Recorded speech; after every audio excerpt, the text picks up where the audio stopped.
Hey, friend Bats, no review today, but we are going to be doing something a little bit more expansive because we wanted to tell you about our 10 books that we feel are important for understanding the subculture and the cultural miasma that was punk, post-punk, new wave, goth, Batcave, all in the early days in the early 80s. So we picked out 5 books each from our personal collections, and we wanted to go through them. So we're wanting to start a timeline where we talk a little bit about Goth, and we're going to kind of talk about how some of these books kind of fed into the, how I always mentioned that Goth is a subculture that had a lot of different similarities.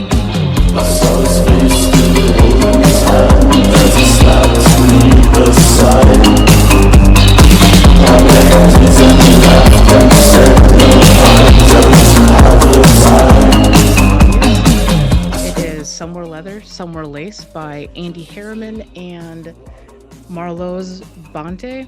I don't know how to pronounce that last name. I probably butchered it, but that is okay. This was published in 2014.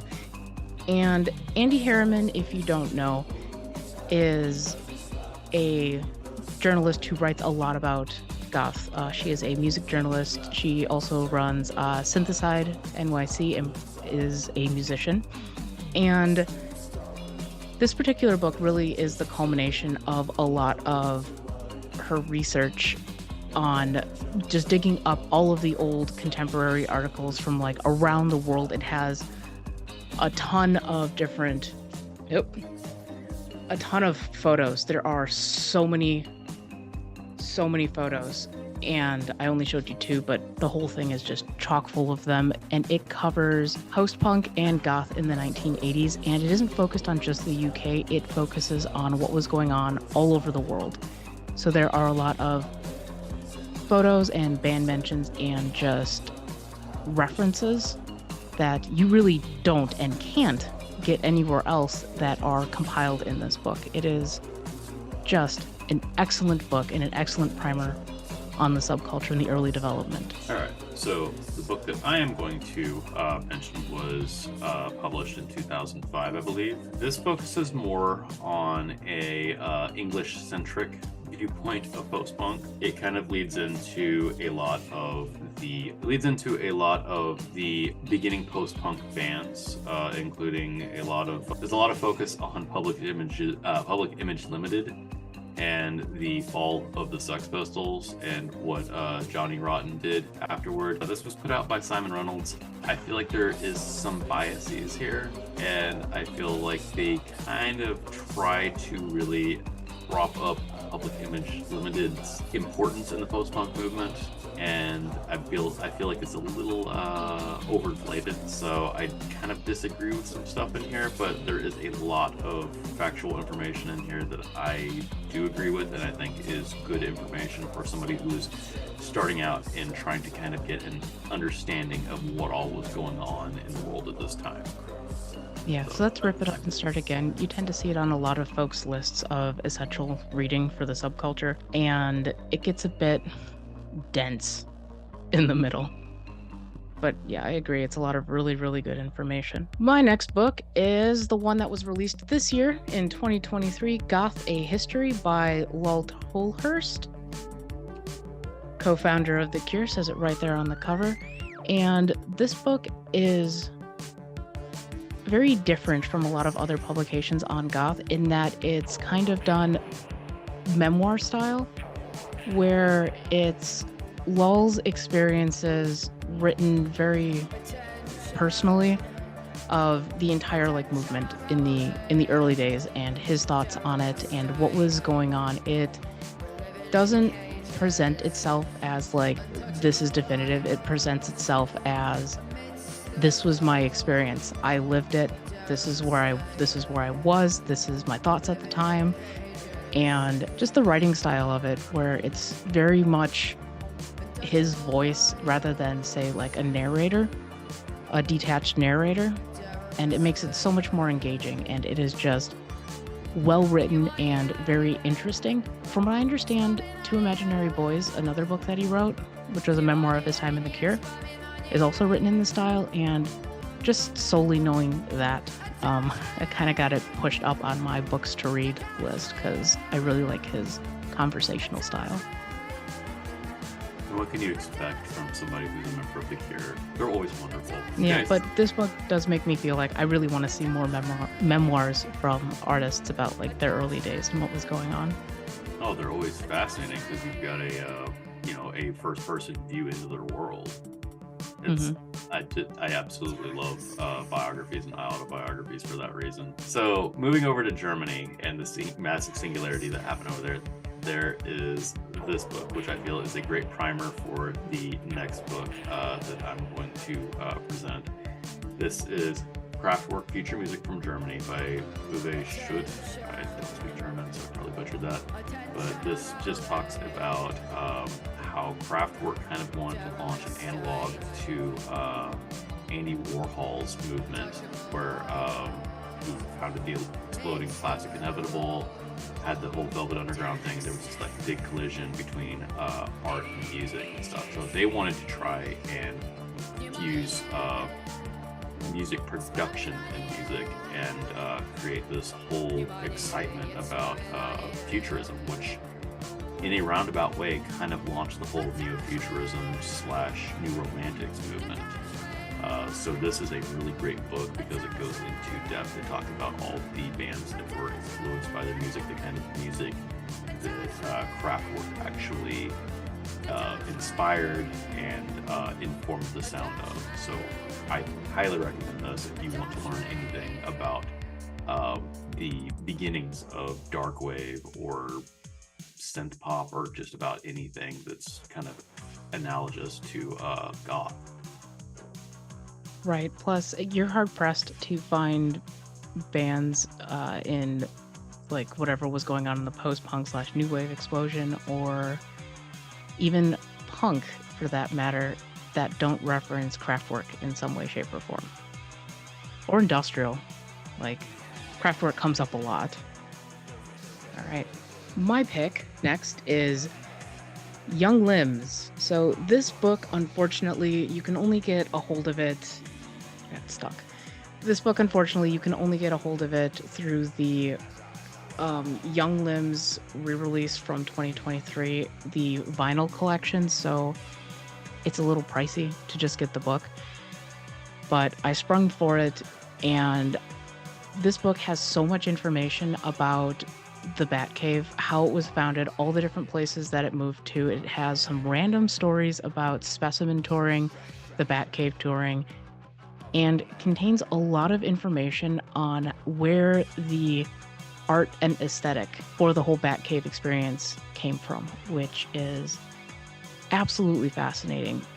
It's very heavily influenced by a lot of the old black and white movies and like German expressionist film. It includes a lot of their show flyers and the process and problems that they had with making their show flyers in some cases.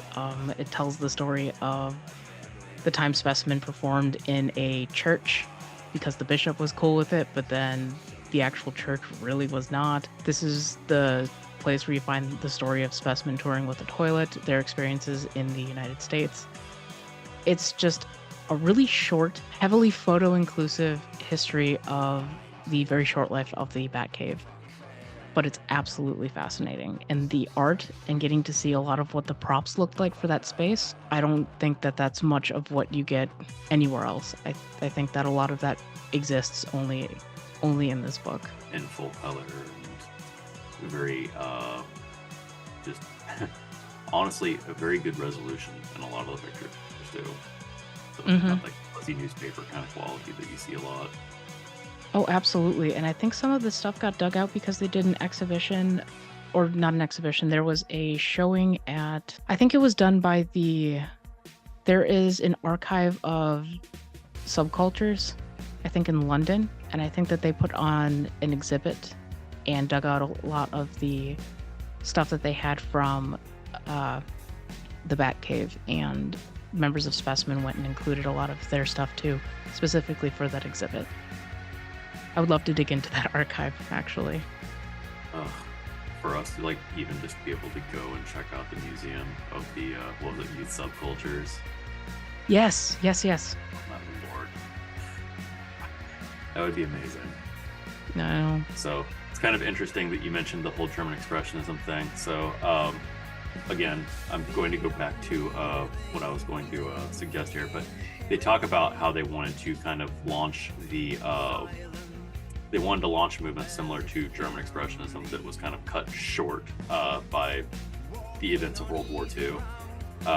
So it's kind of interesting that you will see that mentioned over and over and over through this timeline, and that kind of circles back to what Kraftwerk started, because all these bands were just about all of them were influenced by Kraftwerk, including David Bowie.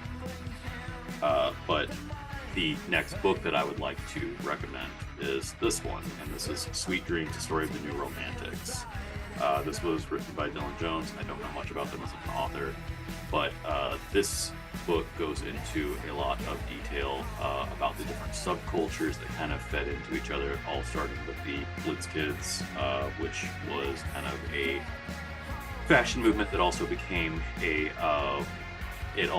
music movement. But it mentions like the Teddy Boys that were like the classic rock and rollers, the modernists that were like kind of jazz heads, soul boys, all this stuff, and how they all kind of like amalgamated into the New Romantics, who also were neo-futurists. A lot of them were really into electronic music and krautrock that was coming over from Germany.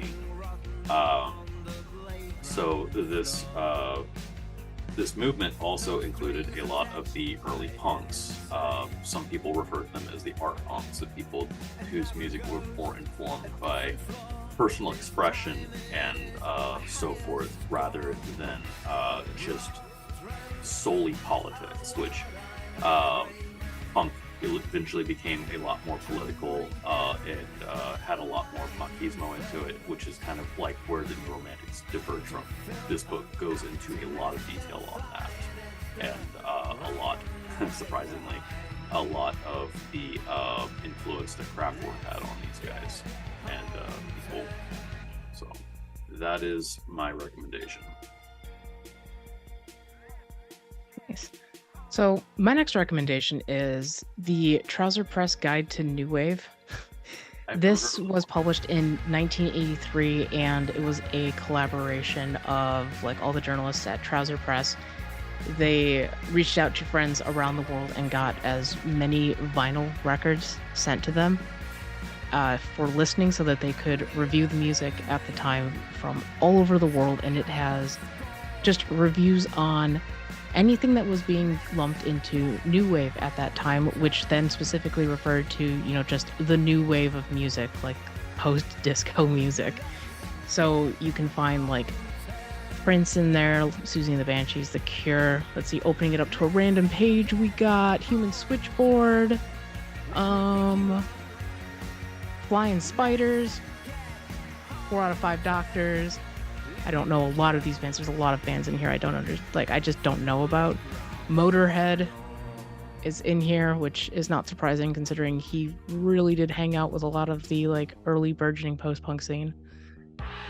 But it has contemporary reviews for a lot of the releases at the time, and it's absolutely fascinating to get an insight into information that may not have stood the test of time, that we just don't know what was going on with the musicians at the time, and to see how things were received when they came out. Like the review for Christian Death, Only Theater of Pain in here is scathing. It is so bad.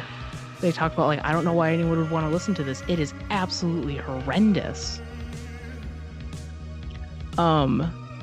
Let's see, maybe I can find it really quick and just read a line from it, because yeah, it is not kind. And the the writer was just like, yeah, this was sent by a friend in California, and I don't know what they're listening to, but oh gosh, this is terrible. Let's see. Elvis Costello.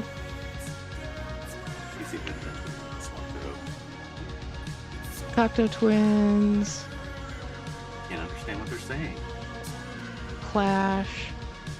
Circle Jerks. Let's see, I'm almost there. From Screamin' Jay Hawkins to the Cramps, horror/shock rock has always been a valid musical subgenre. The Southern California hardcore community has been a breeding swamp for a whole slew of bands, obviously inspired by cheap, gory drive-in flicks. Christian Death is one of the better known of these groups, yet their album scarcely shows why they have such a following. The music is painful. Lead vocalist Roz has a monotonous moaning voice that occasionally gives the record a spooky edge, but generally has the appeals of fingernails being scraped across a blackboard. Lyrically, Christian Death is more offensive than shocking. Musically, they come off as weak and confused. Monotonous? Yeah, so it is scathing. It is so bad. Hardly call what fucking Roz did was monotonous. Yeah, so it's interesting from that standpoint to see how things were received at the time, and there are a lot of albums in here that we generally view as classics now, but 40 years ago, nah, they were considered hot garbage. My how times have changed. So my next recommendation, this is No Way, Postpunk Underground, New York.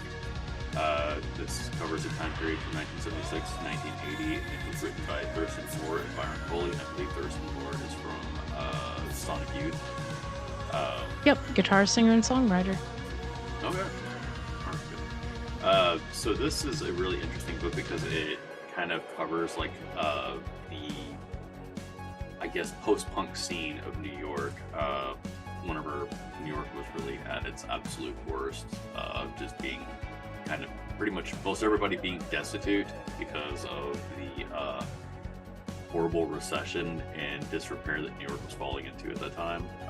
So yeah, the bleak sound was expressed through No Way. And this was directly following like the emergence of bands like Patti Smith, Suicide, the New York Dolls. And this was happening kind of around the same time that the New Romantics were starting to kind of pop up. So the late 70s, early 80s and stuff like that. No Wave had kind of a short time period, but it was very impactful. A lot of bands would not have happened without the No Wave movement. We would have never had Lydia Lunch or Teenage Jesus and the Jerks or any of the other No Wave bands at that time. So I found this book to be fascinating, but it is a look at the East Coast, while I would say Phantoms, the rise of death rock from the LA punk scene would be a look at the West Coast. I feel like these books are somewhat companion books. Yeah, you speak so highly of that book. I picked up a copy when I was finally able to track one down because it is unfortunately out of print. So we are giving you some out of print recommendations. Sorry. Apologies for that. Yeah, I'm just checking the copyright on... Okay. And then my final recommendation is Subculture, The Meaning of Style by Dick Hebdige. This was written in 1979, and so it is a sociological look at UK youth subcultures. And it talks about how each one fed into the next one and the social strife or class politics in some cases and immigration from the Caribbean that led to a lot of the not only musical influence but also stylistic, like body styling influence from a multitude of different sources, and it looks at it very deeply. It also covers the cycle of commodification that the mainstream does in order to keep itself surviving, and how it ends up kind of driving some of these subcultures into the ground in a sense. So it doesn't specifically cover goth because it's too early, but it does cover what is going on in the UK at the time, from politics to economics to like interclass interaction, some of the racial segregation, which was reinforced by class segregation of that time, and what, the youth were doing. And one thing that we've kind of touched on some of the other books, but we've noticed in everything that we've looked at is a big driver for subcultural formation and explosion in the late 70s leading up into the early 80s seems to be just economic recession across the globe. And when you start looking at other countries and such, because I have some books that I didn't recommend because they're in Spanish, that talk about like post-Franco, La Movida Madrileña in Madrid, which was an art movement that was, a post-fascist regime, economy in a recession, just explosion of art and culture among dissatisfied youth. And yeah, a lot of that is also sort of touched upon in subculture, meaning of style, but I'm gonna let Scarecrow give their last suggestion because I have some closing thoughts. Right. Okay, so my last book is Punk Diary, 1970-1979. This was put out by George and Mark, and I believe that this came out in 94. Let me double check that really quick. Yeah, 94. So this is basically a timeline of the first bands to really kind of put out and kind of pioneer the punk sound, and finally kind of goes into the last bands that kind of were still really, really influential in being formative of the punk sound, and eventually into post-punk. I feel like this is just a good piece to read, because it just talks about like what was happening when. It's not a very hard read, and then it also comes with a little CD that kind of demos some of the sounds.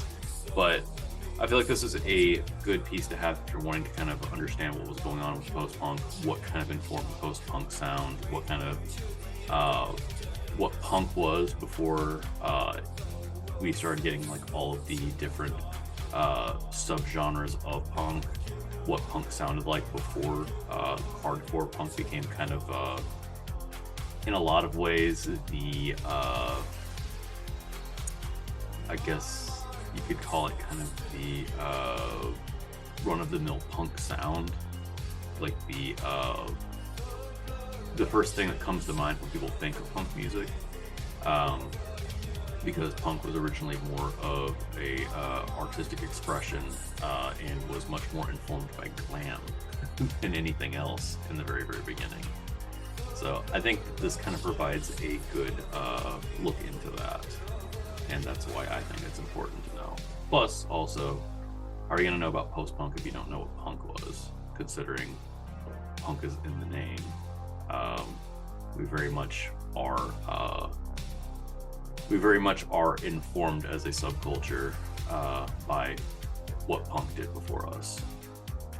Mm-hmm. And I think that nowadays with the internet and getting most of the information that we have via the internet, where a lot of these geographic barriers are broken down, we kind of take it for granted that a lot of the information that we have, it all kind of arises at once and it's very easily traceable.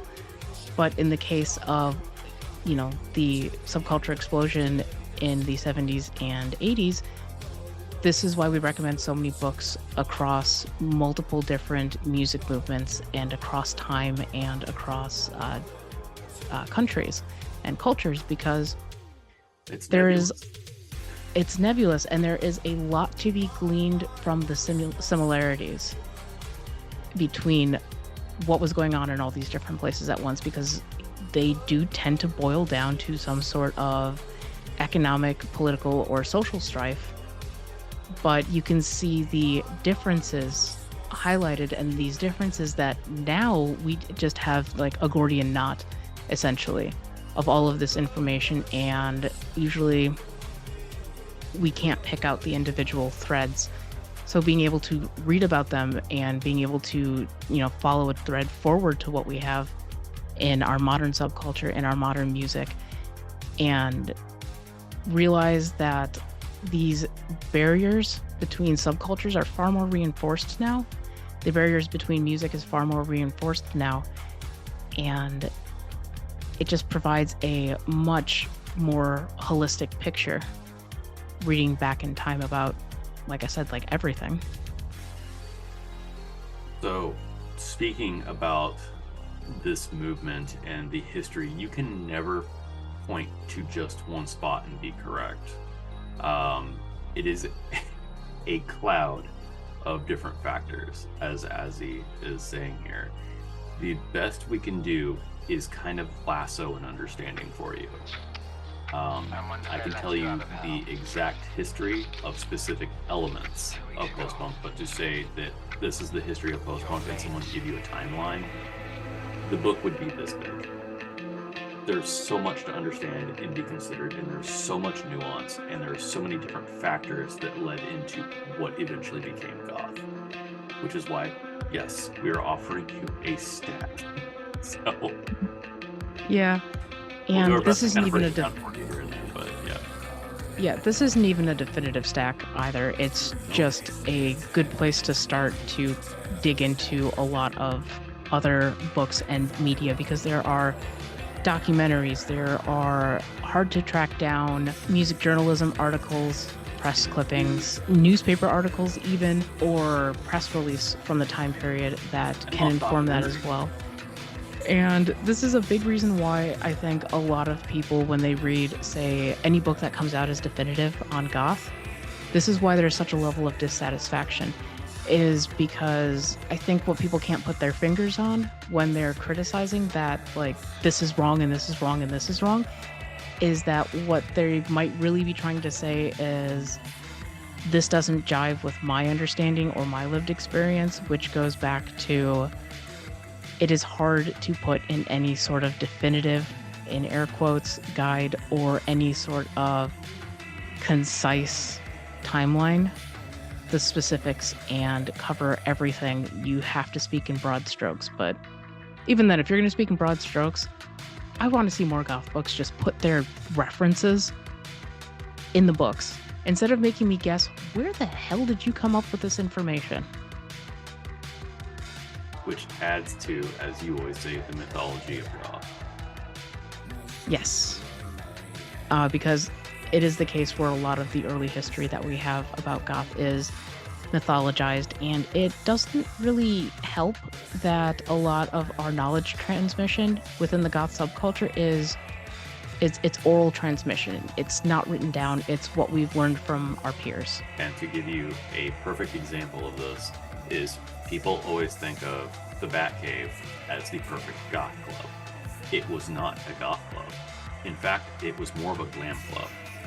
And if you actually get the little 5 LP set that Azzy bought and I bought, it tells you exactly what they were playing, and it was mostly glam music.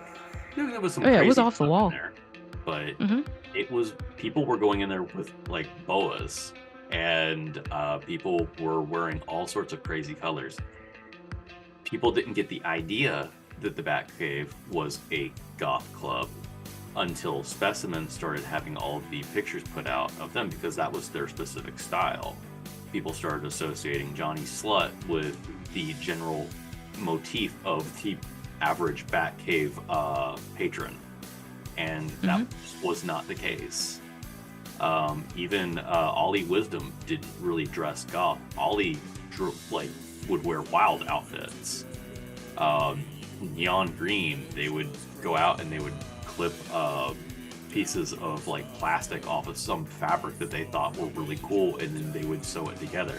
It was all DIY. It was a giant fuck you to consumerism, essentially. And they were just like, we're going to be glamorous in our own way. And I think that a lot of it was. Yeah, and I think a lot of that is really highlighted too in Some Wear Leather, Some Wear Lace, because a lot of the photographs that are included in the book are in color, and it was a riot of color. It's just when it gets put in black and white later, it just looks black. Yeah, people would go out looking like migraines. Oh god, yeah. But yeah, if we missed any book that you think we absolutely need to read, please let us know. We're always trying to hunt down new books and just try to expand our knowledge of the subculture and what makes the goth subculture so long lasting, what makes it unique, and what makes it, in such a reductive word, special. Please throw any books at us that you think that we need to read, because we're both voracious readers. Yeah. But I hope you enjoyed this, and until next time, love you. Bye-bye.